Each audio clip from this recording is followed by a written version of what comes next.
Good afternoon, JCPS. Hope you had a great week and a productive week.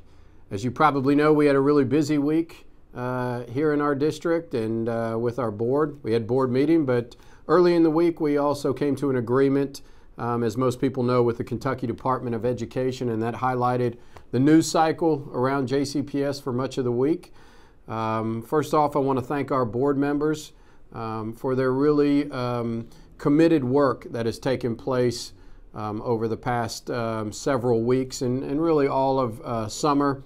There was a lot of productive conversation and work that took place with this agreement. All 7 board members, as I've said many times, are truly committed to the work of our children and our schools in JCPS. And although sometimes differ in opinion, clearly are doing what they feel is best for our students and our kids and our schools, and continue to inspire me on a regular basis with their commitment to our schools. Most importantly for me, as we worked through this process, was to keep local control and to make sure that our board members had that local control and authority, which they continue to do, and also to make sure that I get the opportunity to continue on with the great things that are happening in our school. We've just kicked off this work, and we want to continue to do that work and have the time to implement it and make significant changes in JCPS, and I think we are able to do that.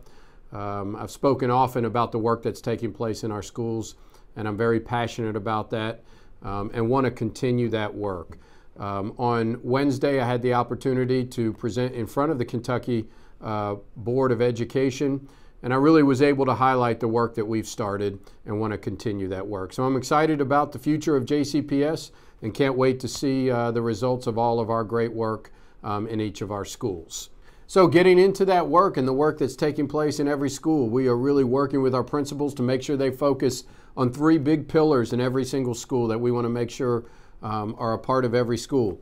As you know, and I've said on here many times, of all 3 of these, so none of these are new. But first, the backpack of success skills and making sure that's thriving in every single school, where we ensure every student has an intense focus on transition readiness around literacy and math, reading and math, but also those success skills and collecting evidence in their online digital backpacks. Second of all is that racial equity work, is making sure that as a district and at each school we're addressing some of the disproportionality and the achievement gaps that are taking place, and making sure that we work extensively to ensure that every student in our district, no matter what school they go to, what zip code they live in, or what teacher or program they're in, has the best education that we can possibly provide. And finally, a consistent and continued focus on culture and climate in our schools. We're working with our principals to ensure that.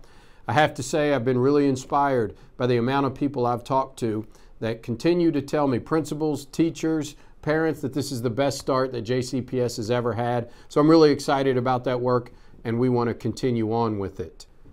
We had several opportunities this week for some ribbon cuttings. We've been doing that a lot. So as you know, in prior weeks, if you've watched the weekly wrap-up, we opened 2 schools, brand new schools on opening day. We got to cut the ribbon last week for our Westport Early Childhood Center. And this week we had 2 more opportunities to do some ribbon cutting ceremonies. This is what we want to do across this district. New facilities, renovated facilities, where we're cutting the ribbons on these new facilities on a regular basis.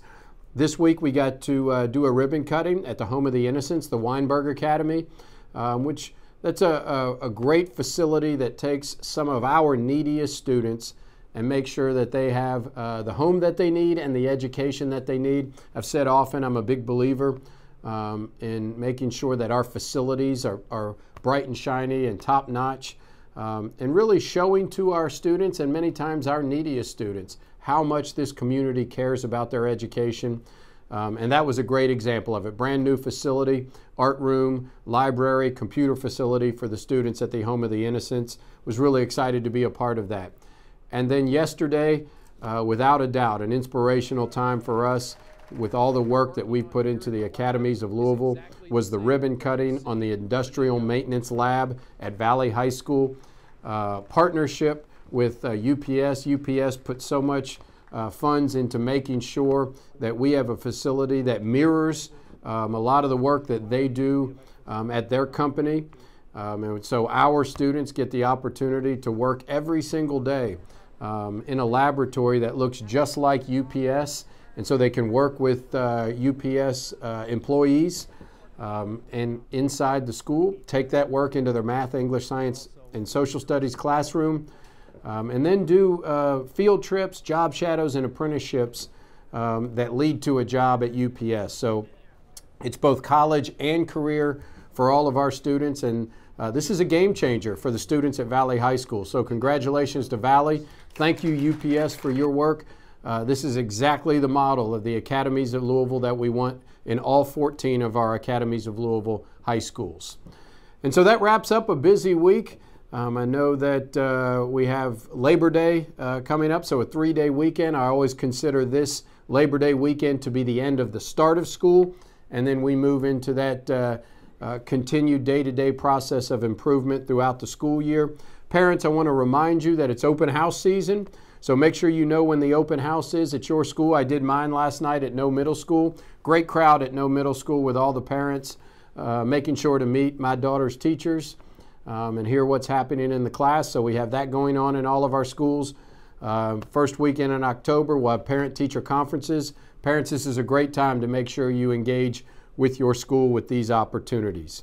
Thanks for another great week, JCPS. Rest up this weekend. 3-day weekend. Take some time to sleep in, students, and get ready to come back on Tuesday, ready to go. Thank you. Have a great weekend.